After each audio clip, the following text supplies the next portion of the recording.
tous, d'où que nous venions, nous sommes les héritiers de la France. C'est ce destin unique entre les peuples, d'une puissance moyenne par le nombre de ses habitants, mais à vocation universelle, qui nous a fait ce que nous sommes. Et aujourd'hui, le destin de la France, notre nation écrite dans l'histoire, se trouve menacé par nos quotidiennes impérities.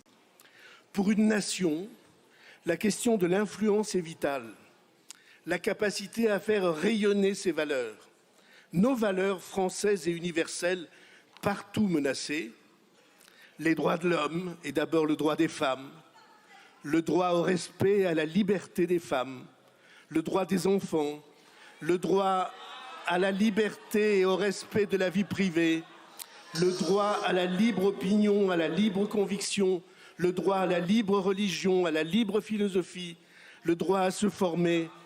Cet ensemble de droits, comme il n'y en eut jamais de plus complet dans le monde, depuis que le monde est monde, tout cela, qui le défend, sinon la France?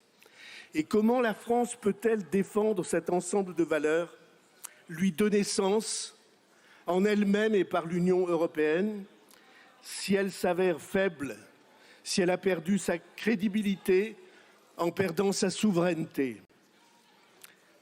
C'est ainsi que nous ne sommes pas à cet instant défenseurs de nos seuls intérêts, de notre santé, de notre prospérité. Nous sommes les défenseurs menacés d'un bloc de valeurs lui aussi menacé.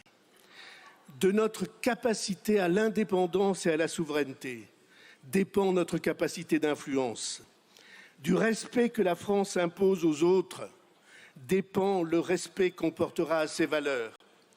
La soumission à la dette, c'est comme la soumission par la force militaire. Dominée par les armes ou dominée par nos créanciers, du fait d'une dette qui nous submerge, dans les deux cas, nous perdons notre liberté. Et dans les deux cas, il ne tient qu'à nous de nous émanciper, de retrouver le chemin de la liberté. Cela ne demande qu'un effort sur nous-mêmes.